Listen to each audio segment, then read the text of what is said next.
কুষ্টিয়া বিএনপিকে আওয়ামী লীগ পুনর্বাসন কমিটি আখ্যা দিয়ে আবার বিক্ষোভের ঘোষণা পদবঞ্চিতের।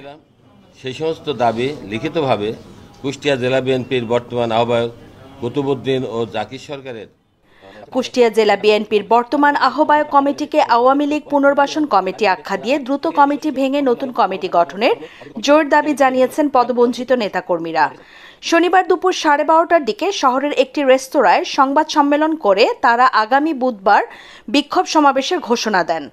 গত 4 নভেম্বর জেলা বিএনপির আহ্বায়ক কমিটি গঠনের পর থেকে কমিটি বাতিলের দাবিতে আন্দোলন করছেন পদবঞ্চিত নেতাকর্মীরা। তখন 3 মাসের জন্য ওই কমিটি গঠন করা হয়।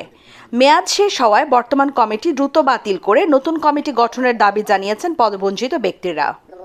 উমাইরা ইসলাম, খিরসিন টিভি।